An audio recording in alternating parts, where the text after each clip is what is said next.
Now I'm back up. I'm set. You ready? Yeah. We're good? All right, welcome. This is our next session. We've invited Valerie here from the Rhode Island Black Storytellers. She has a unique talent of being able to tell a story. That is not an easy task, particularly to get a message about culture across the Poneglyph High School. So I'll let her tell her stories, a little bit about her background, and then we can, of course, ask questions at the end. And if anybody else has questions, you can funnel them through the Zoom, and I can take them that way as well. So, no further ado, Awesome. Good luck, Godspeed. Thank you so much. Entertain and inform us. All right, thank you so much. It is great to be here, and I'll probably invite you to ask questions, not just all the way at the end, because we're going to go on a little bit of a journey today. But I thought to begin, you should know that I've lived in Providence for a long time, since 1983, and that entire time I have driven past the signs of Poneglyph High School to get to my home in New Milford, Connecticut. Has anybody ever been to New Milford? Anybody ever heard of New Milford before? It's on the far, you have, okay. So I grew up in New Milford, which was the biggest town area-wise in Connecticut, but one of the smallest populations at the time that I grew up. And when I was growing up in New Milford, my brother and I were two of any kids of color in the entire school system, 2 of 18 in the whole school system, kindergarten through 12th grade. So I, lived there my whole life. Some of my family is still in New Milford. It's very much home to me. But I didn't learn very much about Black history or Black culture when I was growing up in school. My mom was white. My dad was Black. And when they got married in 1963, interracial marriage was still illegal in 17 of our United States. It wasn't illegal where my parents got married. They got married in New York City, but they did have a very hard time finding a place to live. My mom would tell me stories about how my dad would go, find a notice for an apartment that was available, and he'd go and look at it and be told there was no apartment available. My mom would go, and she would be shown 5 different apartments. So they moved from New York after they got married into our teeny tiny town of New Milford, Connecticut, when I was just 3 months old. And it's still the place that still feels like home to me. It's a small town. Y'all been knowing each other your whole lives, right? Which is both good and bad. But many of my dearest friends are people that I grew up with. That said, my mom would be the person who brought me books about Black history because she knew I wasn't getting it in school. And my dad worked at the high school in Danbury, Connecticut, where the whole world lived. There were Black people, Spanish people, Portuguese people, Asian people, Jewish people. We didn't have that. White people, Irish people, German, whatever. He was at school with the whole world. My experience was very different. So when I came to Providence, I went to Brown University thinking that I was going to be the English teacher who directed the high school play. But I fell in love with storytelling. I took a course on Afro-American folk traditions, that's what they called it back then, Afro-American, African-American, Black folk traditions, and was captivated and decided I wanted to tell stories. And of course, storytelling is the most ancient way that every single culture has passed on their history and has passed on their values. So I designed my own major at Brown University called Storytelling as a Communications Art. And I have been traveling the country and the world full-time ever since 1991, working as a storyteller, meeting other storytellers. And I'm telling you that because y'all are in high school and you might be thinking about, what in the world am I gonna do? You never know what is possible. So I want to share with you a story that we're going to start in Africa. And maybe, I know some of you might have seen Keith Stokes earlier today or Ray Rickman at some point, and I know Keith and I both really like to make connections with Africa as we begin. And I am intentional about this because when I was growing up, when we would get to that, when we would study history and we would study about black people, it always started in slavery. And when we looked at pictures, they would show the African people with hardly any clothes on, tied up, right, in the chain gang that was getting sold into captivity. And usually, I was the only black person in the class. Sometimes there might have been one other one. But a lot of times, not in high school, but certainly when we were younger, we would get to that and I'd hear people go, ooga booga, ooga booga, ooga booga, and it would always make me feel uncomfortable. Because I knew that there was something more to the African experience than was on the page in my book. And I knew that there was more to the experience of African people than the ooga booga, but I didn't have any idea what it was when I was 10, 11, 12, 13, even through graduating high school. So actually, before I get to that. So I have a friend, his name is Masanko Banda, and he comes from Malawi. Do y'all know where Malawi is? Would you like to see it on my map? I brought my map, which is a handmade map that comes from West Africa, where the first story I'm going to tell you comes from. So here's my map, and this art practice of making this map is done with mud. So you paint, it's a woven strips that are white, but you paint it the black, right? So you dye it, you put the mud on there, and then it gets scraped away. I don't know the whole process, but Malawi is over here on the east coast by Mozambique, between Zambia and Mozambique, below Tanzania and above Zimbabwe. So I have a friend, Masanko Banda, who's from Malawi, and they speak English there because they were also colonized by the British. But one of the local languages is Chichewa. And if you want to greet somebody in Chichewa, you don't say hello, you don't say hola, you don't say what's up. If you want to greet somebody in Chichewa, you say da kuona. You can try it in your masks if you dare. Y'all at home can try it too. Da kuona. And what it literally means is, I see you. I see you. I see you. When Masanko told me that was the greeting where he came from, I was excited because I've traveled a lot in South Africa. And the Zulu people in South Africa have a greeting where they say, Sawubona, which also means, I see you.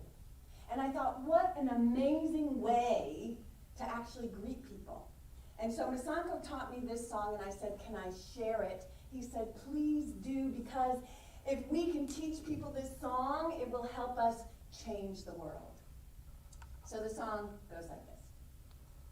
Da kuona, da kuona, da kuona, moni. Moni means I greet you with respect. So the way he taught it to me with the song is I see you with my eyes. That's why I move my body like this. Y'all can try it at home. They're being a little shy right here, but that's okay. I see you with my eyes. I see you with my heart. I see you in front of me, fellow human being that you are, and I greet you with respect. Right? So that's how it goes. And y'all can try it here if you want to, or you can save it for later when you are in the privacy of your own. Don't try it while you're driving, though, because you need two hands on the wheel. All right, here we go. Da kuona, da kuona, da kuona, moni.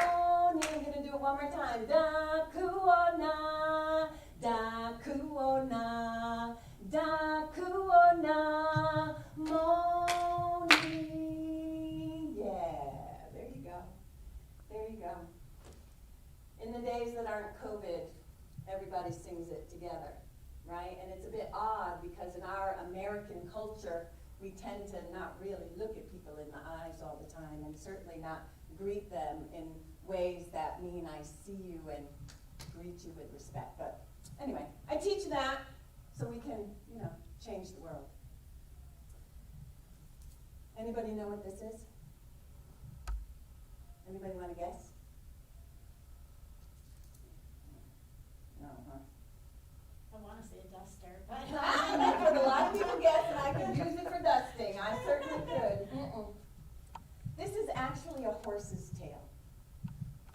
And it was made for me by a storyteller from Pittsburgh. And he made it for me because the animal's tale is the symbol for the National Association of Black Storytellers here in this country. And the reason is because of a story that I'm going to share with you that comes from Liberia, West Africa. And all over the continent of Africa, if you've got a powerful job, if you are revered in the community, people know it because you carry the animal's tail. It's carried by the chiefs, it's carried by the dancers, it's carried by the healers and the storytellers, it's carried by those who pass on tradition. And so the story that I'm going to tell you, I figure I might as well show you, comes from Liberia. And Rhode Island has one of the largest Liberian communities outside of the country itself. And Liberia is over here next to the Ivory Coast. And actually Liberia was settled by the formerly enslaved people here in this country. So they went back to that country in West Africa. So this story about why the animal's tail is carried by the storytellers goes like this. Once upon a time, a long time ago in Liberia, there was a man and he was a hunter. He had a wife and they had a bunch of children and his wife was pregnant. She was going to have a baby. Now one day this man said to his wife, "Honey, I'm taking my hunting things. I'm going to go off into the woods and I'll be home in time for dinner, so please don't eat till I get back." And she agreed. So he took his hunting things, he went off into the rainforest, and the children did their chores. The girls had a broom like this made out of the long grasses, and they swept right outside the compound, right outside their home. The boys took their fishing nets down to the river and they fished, and when they came back with the fish, they handed them to their mother, and their mother made the most amazing food. And when that food was ready, the family gathered together to eat, except Father wasn't there. He was missing, and they were not supposed to eat until Father got back. So the children sat around that food, and they looked at it. It smelled so good. They didn't speak because they hadn't been spoken to, but each child was thinking, "Mother, I'm starving. If I don't get something to eat, I'm going to die." You've probably had that feeling before. I've had it before. I had it a little bit before I came here today, as a matter of fact. Anyhow, the children were staring at their mother, and she said, "All right, I know we were supposed to wait for your father to come back, but it is late, so we'll eat and we'll sleep, and your father will be back tomorrow." So the family ate and slept, and the next day when the children woke up, they looked, Father wasn't there. Mother said, "He'll be back tomorrow."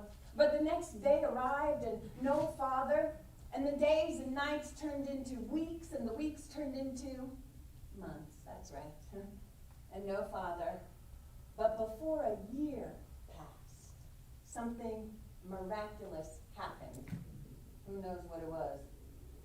Anybody? Got an idea? What do you think? Father came back. No, that's such a good guess. It was not the Father coming back, but it was something else that people just get all gushy over. Oh, remember? Baby. The baby was born, that's right. Mother had a little baby boy. He came screaming into the world. And everybody was so excited because everybody loves new life. And Mother called this baby Pooley. He was beautiful. He had dark skin and dark hair and big dark eyes, and everybody came around to see that cute little baby. You know how people do. Even the cool people would go up to him when no one was looking. Ooh, giggly, giggly, goo. And wait for Pooley to say those cute baby things like giggly and gaga, which of course he could do. But I want to skip ahead to the best day, when Pooley stood up on 2 feet by himself for the first time and walked right up to his mother all by himself for the first time and asked his first question, "Mama, where is my dada?" And some people who heard that laughed. But his mother said, "Pooley, that's a good question. I don't know where your dada is. He went hunting before you were born, and he hasn't come back. Well, the older children heard what their mother said, and they said, Mother, we saw the path that Father took. We'll go down the path, and we'll find Father. We'll bring him back in time for dinner. No problem. So they packed up some food and drink, said goodbye to their mother and their baby brother, and they headed off into the rainforest. And they walked for a long time until they came to the place where the path was completely overgrown. And when they got there, they couldn't find a way through the trees, and they couldn't climb up over or find a way around. And you know how people do, well, you know how some people do when they come across an obstacle that just seems too difficult. Some people just want to give up and go home. So that's what some of those children started to do. They started to turn around, but one child said, wait, I know how to get through here. Father showed me, and I want to show you. Watch what I can do. And this girl got down on her stomach, and she started to wiggle like a snake underneath the roots of the trees, and her brothers and sisters did the same things until they came out on the other side in a great big clearing, half the smell, maybe about as big as this inner circle right here. When they stood up in the middle, they looked. Right there on the ground, they saw a pile of bones. And right in the middle of those bones, they saw a human skull. And all around the bones, they saw broken and rusted hunting tools. And when they looked at them, they could see that those were their father's hunting tools. And being smart young people, they figured then that those bones must be their father's bones. Father must have been killed in the hunt. Guess we'd better bring these bones back to Mother. So they walked towards those bones, and they reached down to pick up those bones. Oh, nobody wanted to touch them. They kept reaching down and jumping back and reaching down and jumping back until one child said, wait, we don't need to be afraid of the bones. Father taught me all about anatomy. I know how to put the bones together. And that child connected the bones all the way from the toes, the ankles, the thighs, the hips, the vertebrae, the ribs, the shoulders, the arms, the fingers, picked up the skull and stuck it on top. And you know what they had, right? No, it was not dear old Dad, thank you. It was a skeleton. Not the best thing to bring home to your mother. I know how to do something. Father showed me this. I want to show you, said the next child, and reached down into the earth and picked up the earth and moved it around and said some special words and snapped fingers. And there was Father in the flesh. He was tall, he was dark, he was handsome. He even had the hair on his head, but he couldn't move and he couldn't speak until one child said, wait, I can do something Father showed me. Watch what I can do. And that child ran over and touched Father from the top of his head down to his feet, said some special words and snapped fingers, and Father started to walk. Then Father started to dance. And pretty soon the children were dancing with their father. They danced and danced until they were tired and fell on the ground. And the last child said, wait, I can do something Father showed me. I want to show you. Watch what I can do. And that child reached over and touched Father's mouth. And Father said, my children, how good of you to have come. Thank you for bringing me back from the land of the dead. Now let's go home to your mother. So the children followed their father out of that place. They were so excited. They wanted their mother to know they were on their way. They couldn't do this live stream thing to let her know they were on their way. They just couldn't do it. So they had to sing a song to announce they're coming. And the song they sang, the words meant, I'm knocking, I'm knocking, I'm knocking. And it went like this. I go past a lay, I go past a lay, I go past a lay, la la la la la. I go past a lay, I go past a lay, I go past a lay, la la la la la. And the children were singing so loudly that their mother heard the song.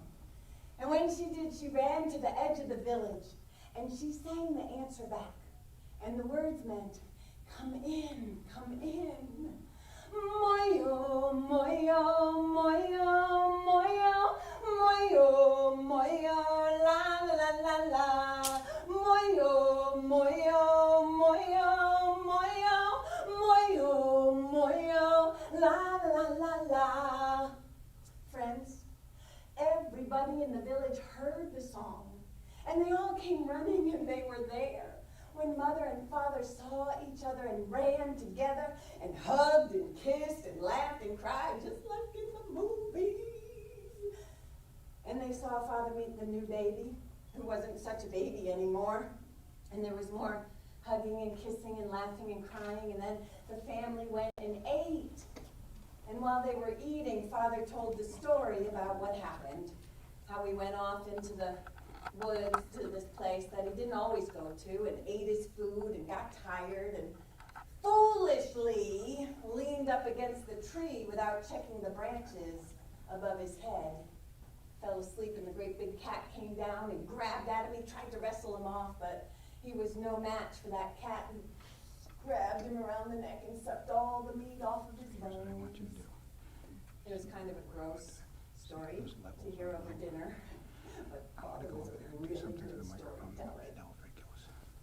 And when he finished, he said, "Now I'm going to shave my head, and I'm going to go into the hut, and I will stay there for 4 days," because that was the custom whenever anybody came back from the land of the dead. He said, "I want you to kill the fattest cow you can find and bring me the cow's tail." Nobody knew why father wanted the tail. They knew the meat would feed everybody in the village who would come to the celebration. No one would be left out. The skin might be made into a skirt for one of the lucky young girls in the village. Even the bones would be chopped up and placed on a rope and worn around the neck of one of the important men. But nobody knew why father wanted the tail. He took it and he put it on a stick, like my horse tail is on a stick. And then in the place that was left empty for holding, he did like this has been done. He had a pile of brightly colored beads, and he had cowrie shells, which had special meaning. They were used as money and were considered to be very good luck and good fortune. So he decorated that cow's tail, and not only was it beautiful, when he moved it around, it made music.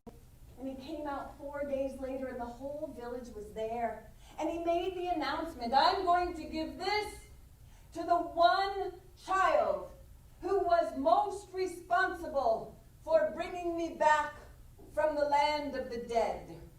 Do you know who should receive this gift?" Anybody have any idea who ought to receive it? What do you think? The daughter, The daughter. How come? because she's the one that found no way to get under that overgrown, like, Makes place. okay, because she didn't give up and she found her way over the overgrown. That's a good idea. I like that idea. Actually, I think all of them, You think all? Oh, now you say all of them. How come? because now that I think about it, they all did something to like help bring them back. They did all do something. And this is called a dilemma story. In African traditions, it's the teaching tool. You probably get it with your teachers all the time. Well, what do you think? And why do you think it? You got to support your reasoning, right? We wouldn't be in the live, we'd be out underneath the baobab tree. Anybody got any other ideas? Who want to receive it? The baby. The baby? Why? Because the baby can carry the stories of all the children forth. That would be my theory. Oh, interesting, because the baby can carry the stories of all the children forth. That's an interest. I've never heard anybody say that like that. What do you think? The baby, because he's the one that asked where the father was, and that's what made the kids go and find him. What do you think? Anybody got some other ideas? That's the way I heard it. Yes, see, that's what I'm saying. Oh, give it forth. That's nice. Pooley is the one who asked the question. Mama, where is my dada? And until he asked, you had given up on me. Given me up for dead and gone. So Pooley, come here. His father gave him that beautiful cow's tail on that day, and he had it always. On the anniversary of his father's return, you know, they didn't have TV, you didn't get to watch your own movie on your own cell phone or your own whatever, personal device. The whole family gathered, well, the whole village actually, gathered around the fire to hear the stories, and Pooley was told the story over and over about why he'd received that gift. And when he was old and couldn't get around too much, he'd sit outside with that tail, and the younger people would come, and they would greet him, and he'd greet them back. And they'd say, "What is it?" And he'd tell them. And they'd say, "Well, where did you get it?" And he'd say, "If you have time, I have a story." And they'd say, yeah, we got time. And they'd sit right there on the red dirt, and Pooley would tell the story of his father, maybe about his brothers and sisters too, passing it on. And he would say, "So you see this, it reminds me, and I hope it reminds you, no one is ever dead unless or until he or she is forgotten." And that's the story of the cowtail switch from Liberia, West Africa, to you. One of my favorite stories in the world to tell. Anybody got a question or comment before I move on?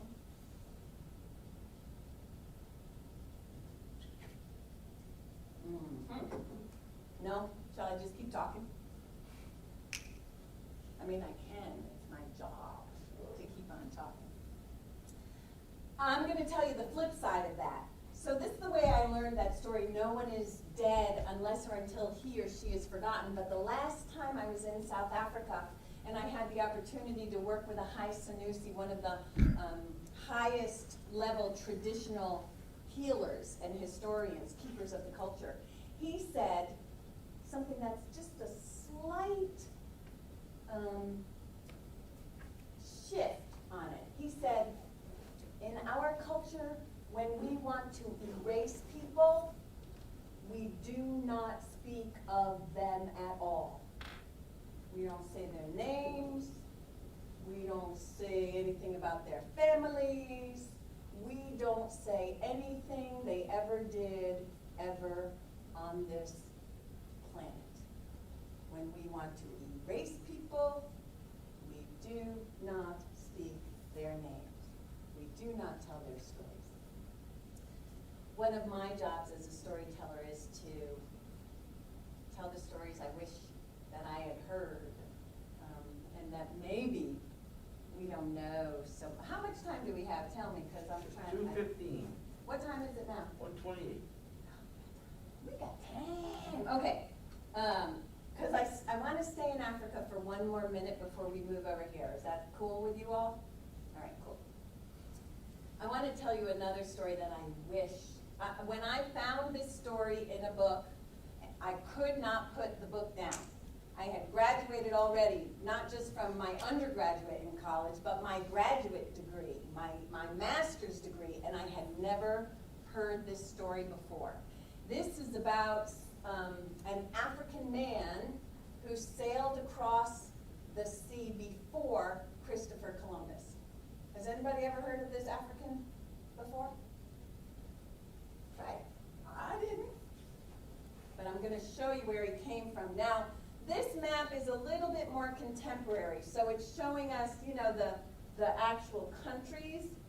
But during the time of the transatlantic slave trade, and, you know, sort of just before, these were not little tiny countries. This whole area was known as the empire. There were African empires. And at the time of this story in the 1300s, it was known as the Great Empire of Mali. Now Mali is just, you know, kind of a little tiny country here. But at the time when it was the mighty empire, it covered much more of this area of the continent. So this king was the king of the mighty empire of Mali. And this is the way I will tell you his story today.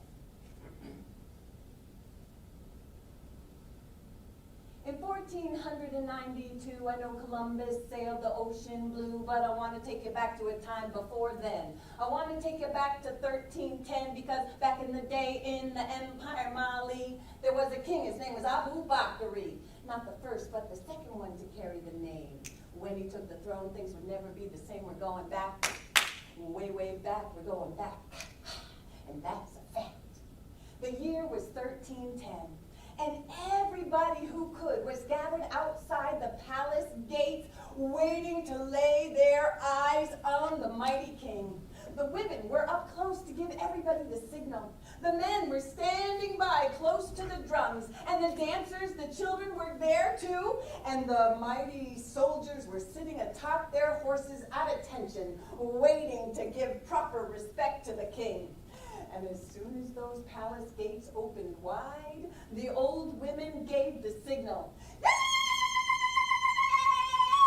And the drums started to play, and the children started to dance. Everybody was singing. And those who came out before the king were very careful to roll out the red carpet before him, because everybody knows that the king was too important to have his feet touch the dirty ground. They rolled out the carpet right over to the royal pavilion. There were 3 steps up and royal cushions sitting underneath the royal umbrella. King Abu Bakr made his way, and he sat himself down on those cushions, and when he was ready, he clapped his hands and the drumming stopped. He clapped his hands again, and he called for his men to come and give their reports. The first one to come was his military advisor. He came up the steps and he threw his body down on the ground, belly on the ground, as a sign of respect. The king signaled for him to stand. "All right, let me hear your report," he said. And so the military advisor spoke. "Your Majesty, your soldiers have done a great job. We have been capturing villages all around the edge of your kingdom. Oh, but Your Majesty, there is a city by the name of Janneh, and they say that there are doctors there who know how to make old eyes see again. Your Majesty, if we could have some reinforcements, we would be able to capture that city and add to your kingdom. Your The king held up his hand, and the military advisor stopped talking. The king said, "I don't want to hear anymore." And then he turned and he looked at his military advisor. He said, "I have a question for you. Have you ever seen the sea?" And when the military advisor heard that, he was a bit taken aback. He said, "No, Your Majesty, I've never seen the sea. I have heard that all life began in the sea and all life will end in the sea. And my life has begun, and I'm in no hurry to see it end anytime soon, you see.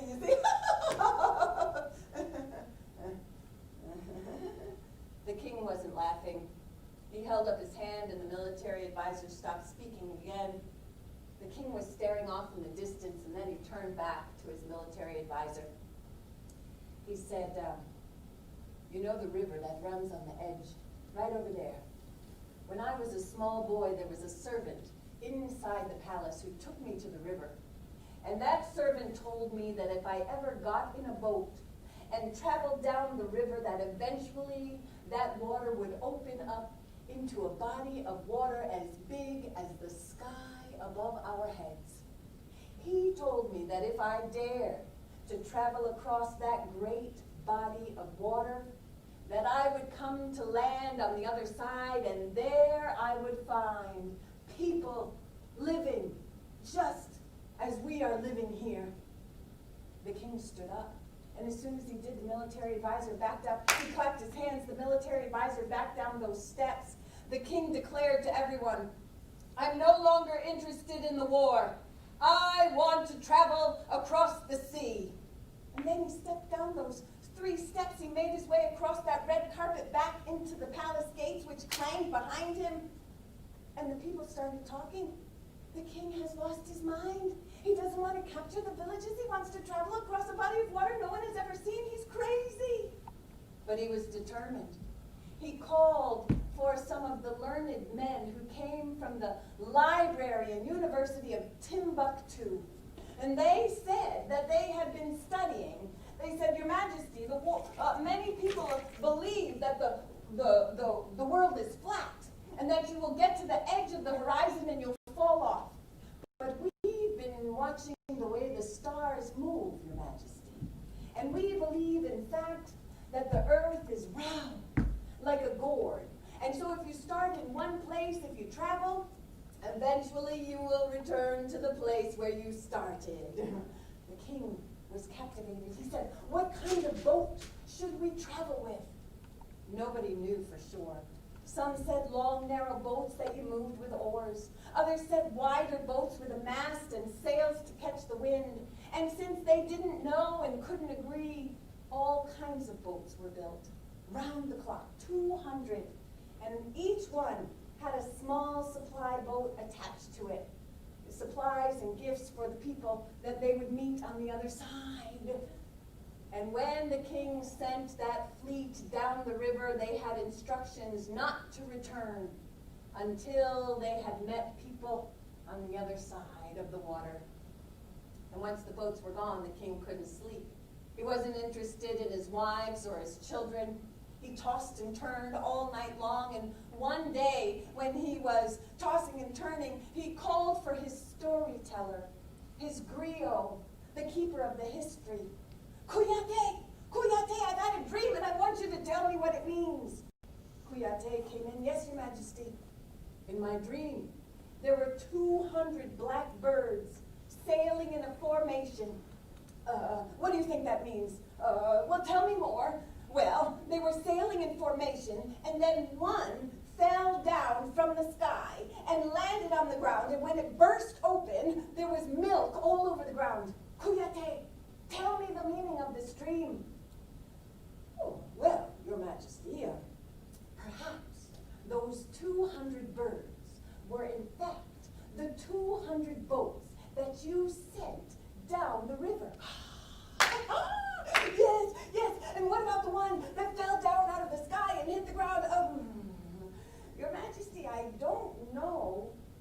Just then, there was a knock out at the door, and another servant came in. Your Majesty, there's a man at the gate. He says he was captain of one of your ships. No sooner had those words come off the lips of that servant than the king himself jumped up and headed out of his room down to the gates, where he flew them wide. And there was a man there who saw the king, took his cap off of his head, and threw his body all the way on the ground as a sign of the most respect before the king. Stand up! Stand up! Who are you? Your Majesty, I was captain of one of your ships. Yes, yes, and? I was in the very last boat. Yes, and?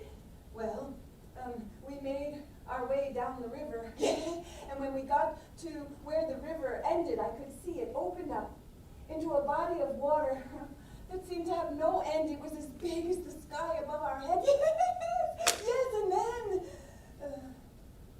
Your Majesty, the others went ahead of me and I couldn't see where they were going, so I was frightened.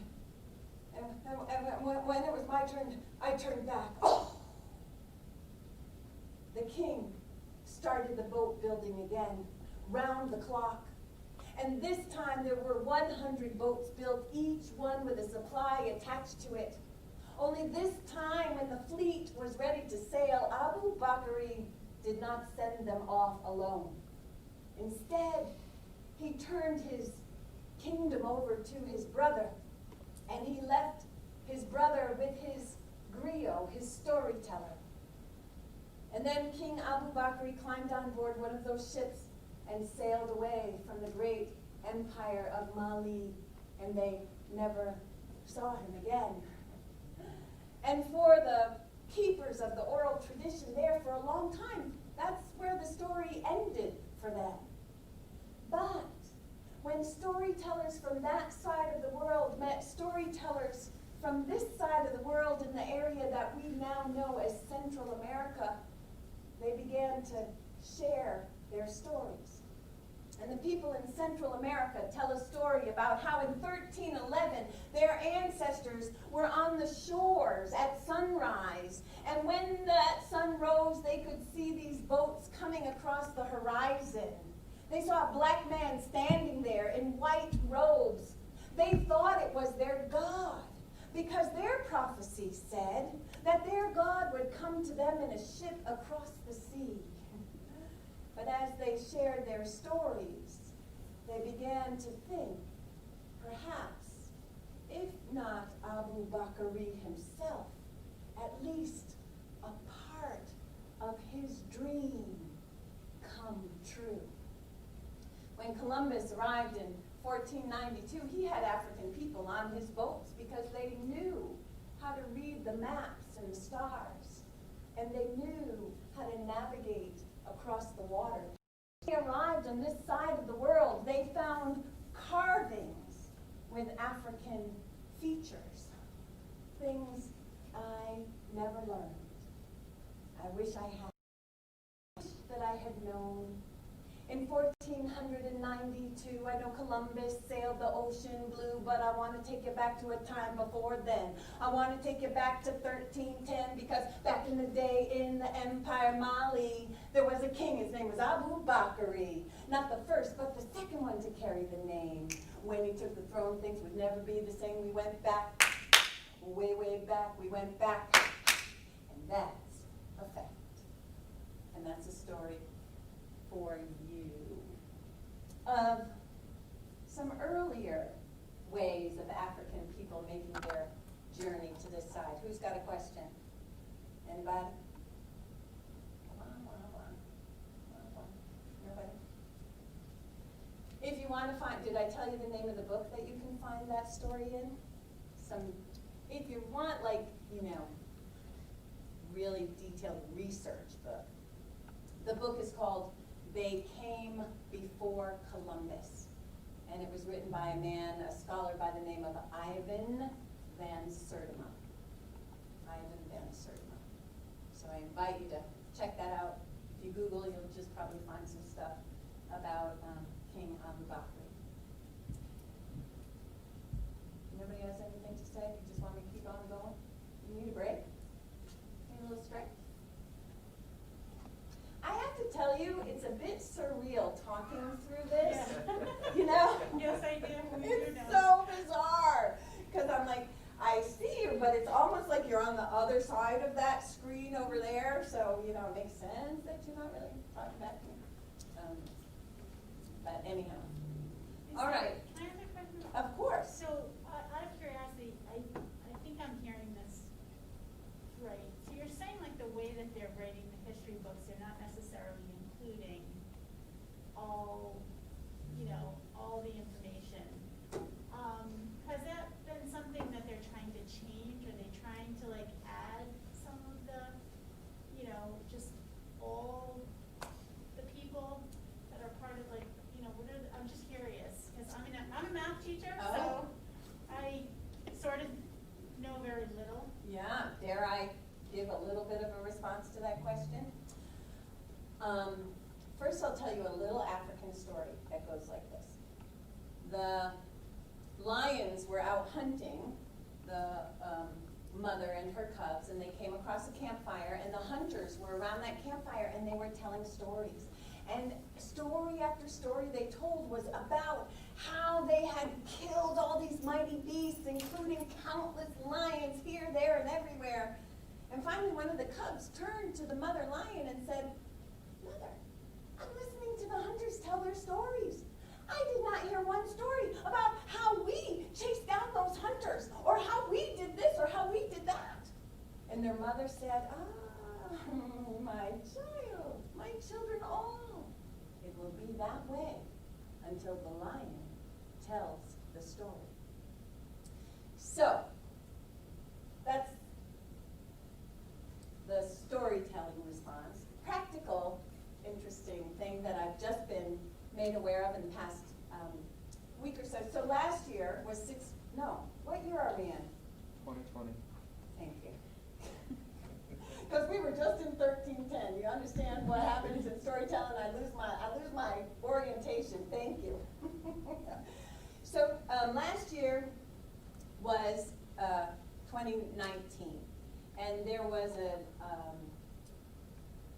a whole study on 1619.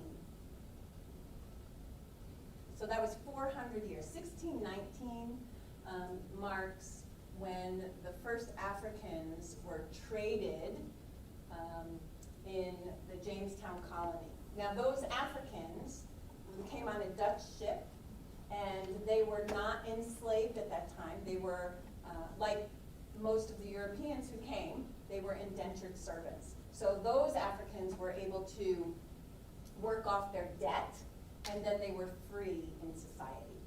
But as we know in our history, that ended up not being the case for African people, right? That pretty soon our system of enslavement of African and African descended people developed into slavery as we know it. So there was this movement last year all over the world about lifting up the stories of black people and indigenous people whose land people came on and just kind of forgot to talk about, or leave out of how we're taught our history. So there's been a lot of emphasis on uncovering the stories around us that we never learned, that we don't know, right? So that when we get to the time period of the enslavement of African people, rather than what framed a lot of my understanding was the notion that came later, which was that black people were not fully human, right? We became 3/5 of a human being, right? And so the way that sits in me, but also in all of us, like we're told that story over and over and over again. And we don't know all these other stories about the cultures that people have, their world view of saying, I see you and I greet you with respect, right? So there's been a movement, and repeatedly there are movements to open up the way that we learn our history. Usually it's the victor who tells the story, right? Howard Zinn writes a people's history, so he's like, oh, what's your story? Where'd your people come from? What did they struggle to, right? How did they get here? What was their struggle? What did they make? What did they love? How did they live? So kind of opening it up, this notion that history isn't just the victor's story, but it's when we know all of our stories, we have a much greater picture of our national story, of our world story, really of our human story. Is that an okay-ish answer? Oh, what I started to say. That was 1619. So just last week, or maybe 2 weeks ago, the pushback on 1619 is to create a curriculum that starts with 1776 and the founding of our country. So let's just erase, right? Like let's return to this notion of this, our country started in 1776 with these framers of the Constitution. Which makes me think that I'll tell you a story from the time of the American Revolution that I didn't know. Now, I'm showing you all my age. I think I already did that. Y'all remember 17, so I said 1776. So does anybody remember the bicentennial? Any of your teachers old enough to kind of remember? No, okay. We were children. Yes, I was a child too. I was a child, and I remember it because we put on a play about the bicentennial. And it was so exciting, right? We were learning about freedom, and we were learning about people fighting against the British and all of that stuff. And again, I didn't really learn too much about what the experience of black people was. But I'm thinking that I'm going to tell you a story of a black woman who lived not far from here, who, having lived in the time of the American Revolution and through it, then decided to sue for her freedom. And as a result, slavery ended in Massachusetts. Does anybody know who I'm talking about? Let me check my time here. Oh, we're good. Anybody know? I'm just talking away. Y'all bored yet? Don't answer. No, you're not. Okay, thank you. I'm like, oh, I asked the question. I did ask it. You should tell me if you're bored, okay? Or if you have a question over there, send it in. Does anybody know the woman I'm talking about? Gonna tell about? Has anybody ever heard of Elizabeth Freeman? Or Mum Bet? He says yes, and a lot of people haven't. Okay, cool. And again, this is a story.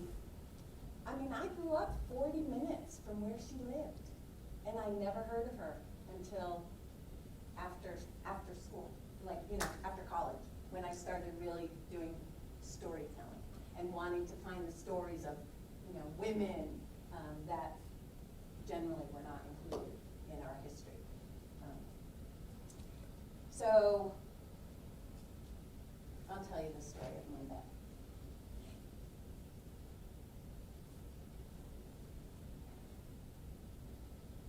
Bet lived in Ashley Falls, Massachusetts. She'd been there for as long as she could remember. In fact, her earliest memory was as a small child, maybe about 3 years old. She and Lizzie had been bundled up on a cold winter's night, and they were put on a sleigh, and they were taken from their home in New York over the line into this little tiny town of Ashley Falls, Massachusetts. They had been given as a wedding present to Colonel Ashley and his wife Hannah. And so she'd grown up in that farmhouse, and it was her job to make sure as she grew up that her specialty was the kitchen. Not only did she cook all the meals, but she tended to the garden, and she especially liked to tend to the herbs. She liked to use them to help people get well. Now, on this particular day, it was around 1780, and Bet was in the kitchen. She was cleaning up, and she heard a scream come from the other room. So she wiped her hands on her apron, and she made her way to the door. And when she looked into the main parlor, she saw that Mrs. Ashley had pulled a hot poker out of the fireplace, had raised that piece of metal up above her head, and in anger was getting ready to bring it down on somebody or something. And when Bet looked to see who was to receive that blow, there in the corner she saw Lizzie cowering and trying to protect herself. And without even thinking, Bet ran across the room and threw her arm out, so when that hot poker came down, it didn't hit Lizzie on the head. Instead, it hit Bet right on her arm and sliced through her clothing and sliced through her skin. And it was only when the women in the room saw blood that they came to their senses. And Mrs. Ashley said, Bet, are you all right? Bet looked at her arm, which was still bleeding, and she looked at Lizzie, who was fine, and she looked at Mrs. Ashley, and she said, I'll be fine. And she turned, and she went upstairs into the attic space. The attic space was where the enslaved women stayed. The men didn't live in the house. They slept outside, they slept in the barn with the animals. But Bet went up into the attic, and she was wiping her arm when she heard little feet come up the stairs, and pretty soon she heard someone say, Mom, Mom. She turned, and there was her daughter, little Bet. She came running in. Why did Mrs. Ashley hit you with that? Why was she going to hit Lizzie? Mama, is she going to hit you again? Mama, would she ever do that to me? And as Bet tried to wipe the blood from her arm and comfort her daughter, she said, oh no, Lizzie's fine and Mama's going to be fine. But as far as being able to say that Mrs. Ashley would never do that to her or her daughter, Bet realized in that moment she couldn't say that. Because by law, she and her daughter were the property not of Mrs. Ashley, but of her husband. However, because they were by law property, anything they wanted to do to her or her daughter, they could. And Bet knew she needed to make a change for her daughter. So that night when the women were getting ready for bed, Bet asked Lizzie, do you ever think about freedom? All the freedom we've heard Colonel Ashley and all those men talk about around the table. Don't you remember when we heard them read the Declaration of Independence? Remember when my husband went and signed up to fight in the war? Now he never came back, but at least I got a little bit here. And remember we heard about the Massachusetts Constitution, Article 1, all men born free and equal. Don't you think about freedom? And Lizzie said, sure, I think about it, Bet, but this is the only home I remember. I don't know where I would go. Bet didn't say anything else that night, and the next day when she was out in her garden, she saw Brom, one of the enslaved men who stayed in the barn, but he was getting ready to do some work out in the fields, and she said, Brom, do you ever think about being free? He said, I think about it all the time. Bet's wheels were turning in her mind. And when the Saturday came, she took her basket filled with the early spring vegetables, and she took her daughter, and they put cloaks on, and they left Ashley Farm, and they started to make their way to Sheffield, Massachusetts, where there was a market. They walked 4 miles along the Housatonic River, but Bet was not going to the market that day, at least, maybe she went for a little while, but she had a place to go. She made her way to Theodore Sedgwick's home, right on the main street in Sheffield, and she knocked on the side door. Oh, it's a good thing she did, and it's a good thing he opened it, because as soon as he opened up the door, the heavens opened up and the spring rain poured down. Bet, come in, he said, come, bring little Bet. Is everything all right? Come inside. He took their cloaks and he put them on pegs on the wall. Is everything all right at the Ashleys? What's wrong? Bet had pushed her sleeve up, and Theodore Sedgwick could see the wound on her arm. Bet, what happened? She told him. And then she said, Sir, I know that you're a lawyer. I know, and you've been at all of those conversations around the table when I was serving the food and the drinks to Colonel Ashley and all of you, when you read the Declaration of Independence and when you crafted the Massachusetts Constitution. So I want to know if you'll take my case, because I want to be free. When Theodore Sedgwick heard that, he looked at Bet. He said, but no, I want to be free. I've heard it. Massachusetts Constitution, all men born free and equal. I know that I'm not a man, but I want to be free. And we hold these truths to be self-evident, that all men are created equal and have the right to life, liberty, and the pursuit of happiness. I want my liberty. Now, when Theodore Sedgwick heard this, I have to tell you, he was taken aback. It had never dawned on him, or probably any of the men around the table, that these documents that they were crafting had anything to do with women, or black people, or even men who didn't own properties.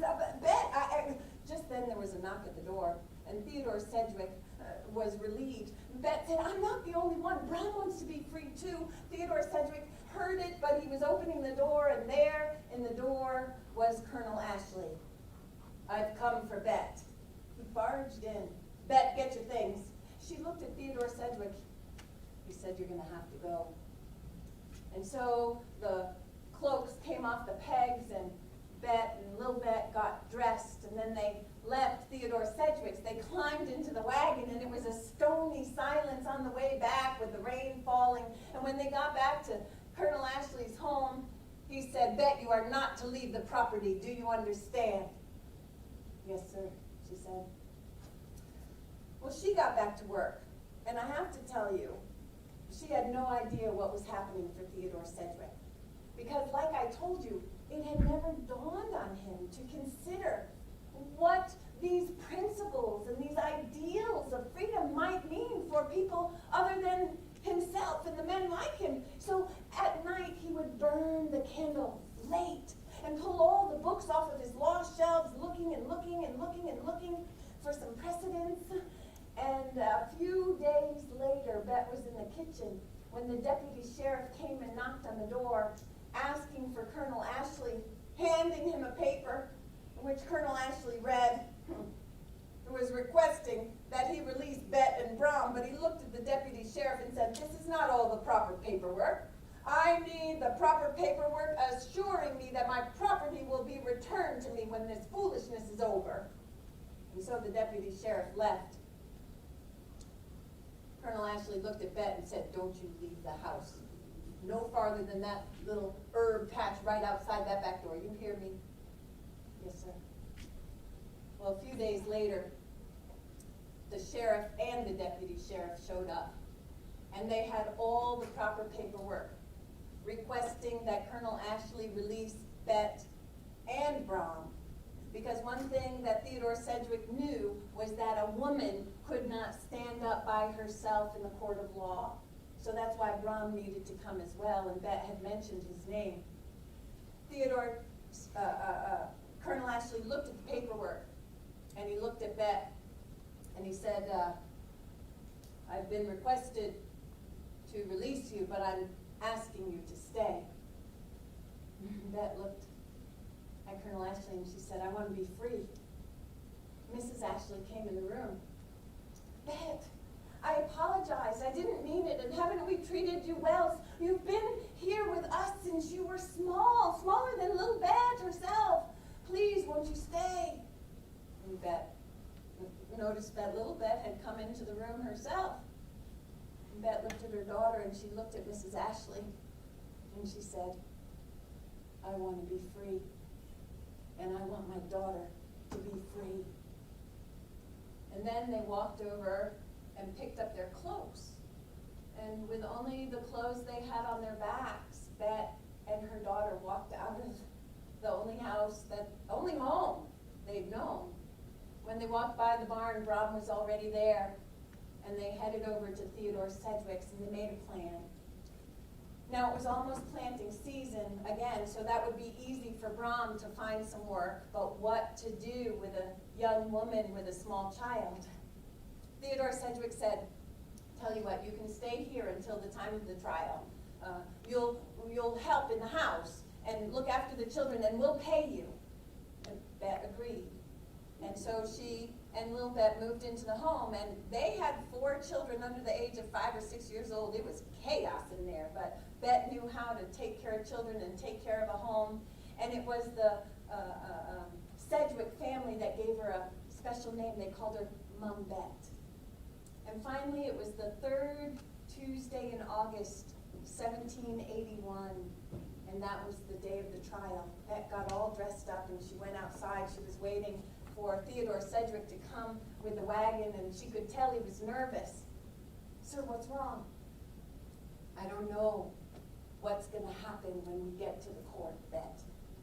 She said, you don't need to worry, it's in the documents.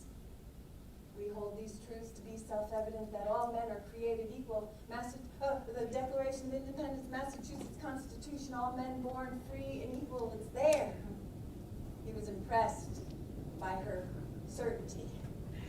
When they got to the courthouse, they were greeted by his partner in crime, Tapping Reeve, a lawyer from Connecticut.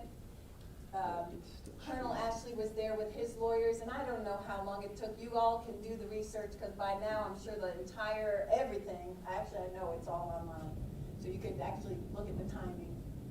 But they presented their arguments, and then the jury went out to deliberate. And when they came back, they brought their verdict to the judge. And when the judge read it, he declared that Bet and Brom were legally free. And not only were they legally free, he ordered Colonel Ashley to pay them for all the years that they had worked for no money from the time they were legal adults. It was something like 30 shillings, more money than Bet had ever seen in one place at one time, handed over to her. And Colonel Ashley said, Bet, come back, I'll pay you, won't you stay? She said, no, thank you. I'm going to start a new life. And so she handed the money over to Theodore Sedgwick. He said, what do you want? She said, pay yourself, pay your partner, and hold on to it. I'm going to need it one day. Bet gave herself a new name that day. She called herself Elizabeth Freeman. And she lived the rest of her life as a free person, and her court was used in conjunction with a court case in Worcester, Massachusetts with another African man by the name of Quock Walker, who was also fighting for his freedom. And when he won, using these court cases side by side, it wasn't long after that slavery was abolished in Massachusetts. Mum Bet, lived with the Sedgwicks, worked for them until she was old enough to retire. She had enough money to buy herself her own home, where she lived with her daughter and her grandchild. And when she died, everybody in that part of the state honored her. She was a midwife. She healed people. She had helped so many people come into the world. But when she was buried in the cemetery in Great Barrington.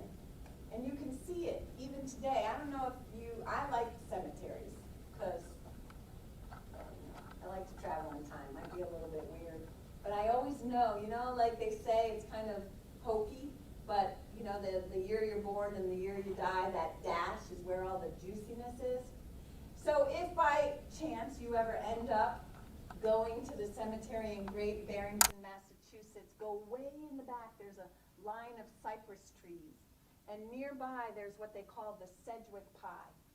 Because I think Theodore Sedgwick was very prominent, and his wife, Catherine. So you can go, you can see them, and if you're standing there looking at their big tombstone, something might make you turn. And if you do, you'll see another tombstone. And if you go close up to it, it's almost as tall as me. And it says, "Here lies Elizabeth Freeman, also known as Mum Bet."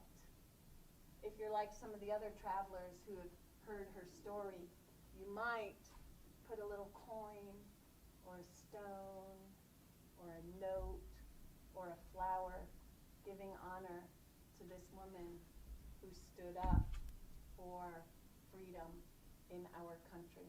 That's a true story from our history for you. Yes? Our history class, we're learning about topics very similar to this, and my teacher was wondering if you had any stories or information about a woman named Elizabeth Key. She lived in colonial Virginia around 1656. Ooh, I do not. And she also sued for her freedom Okay. in Virginia. In the 1650s? Yes. I don't, but that sounds like something to find. Yeah. Very cool. In the 1650s in Virginia. Yes. Virginia Key. When you said key or keys, there's a prominent black family in Newport that's a Keys, but that makes me wonder if there's some sort of connection there, because so many folks from Virginia moved their way up into the north. Huh? I don't. Any other questions? Darn. Oh, no, that's it. All right, everybody, we got a Online. research project. Virginia, 1656. What was the first name again? Elizabeth Key. Elizabeth Keys. Okay. So we got one here. How do you define reconciliation as pertains to race and slavery, and how you work to heal the nation in storytelling help? Wow. I happened to be in South Africa during the time of the Truth and Reconciliation hearings. I don't know if this person who asked that question knows anything about it, but the premise was that before you can actually reconcile, that you have to be able to hear all sides of the story in a way, hopefully in a way that people don't get defensive. One of the things that I love about stories, and this is why maybe this answers the second part of the stories, is that stories and storytelling hopefully moves us from sympathy, which is, oh, I feel so bad for you, because I might have read something about it. But what I hope for in stories and in storytelling is that I bring people on the journey. So no matter how old you are, or what your background is, or where you grew up, or whatever, hopefully, kind of like a movie, if you get to walk in the shoes of somebody and feel the feelings of somebody, to me, that is what will help us move towards reconciliation.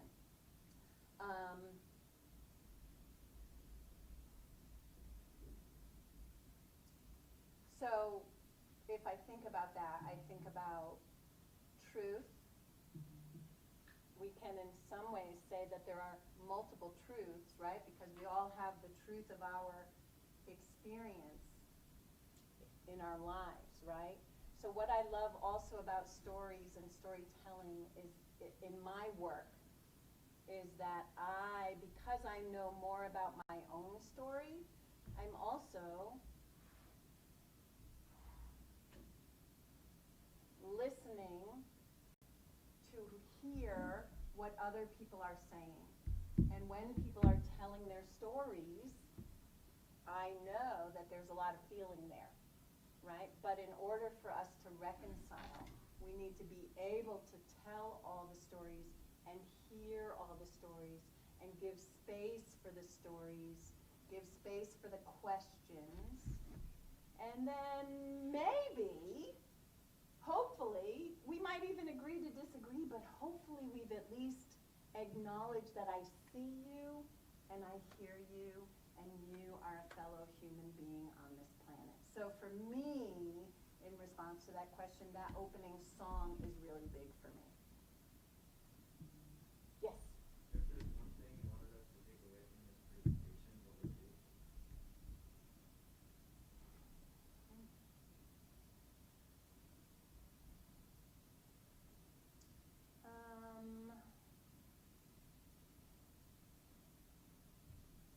One thing.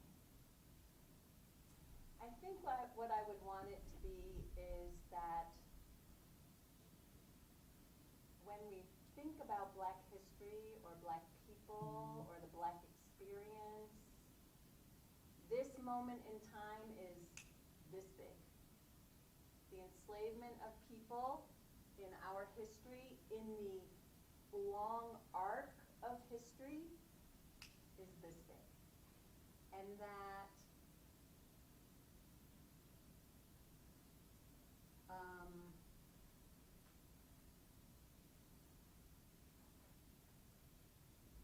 Black people have a human experience, be they traveling across the sea, be they standing for freedom and justice, be they mothers, be they children. So I think that's what I would want you to take away. That if you're watching television or you're looking in your history book, the question that I always ask myself is, who's missing here? Who's missing here? And how might that person tell the story? So that might not be one thing, but let me throw it back to you. What's one thing you're taking away from today? Well, I work canvas. Good. Skills are important, because this is the future, friends. Well, no, I mean, it's really like the victor writes the history. You don't hear about whoever lost. You don't hear about the people who got walked over. It's always whoever won. They write the history book, and that's what we remember. Awesome. Thank you. Thank you for telling me that. Yes? I don't know what you were saying about like what we took away from this. I hear them, I learned how to work with cameras, and also, I think that I really kind of, I never heard the saying of like, someone isn't dead until they've been forgotten, and so I kind of like, that kind of hit me like kind of hard, and I never really thought of that. It's a really powerful idea, isn't it?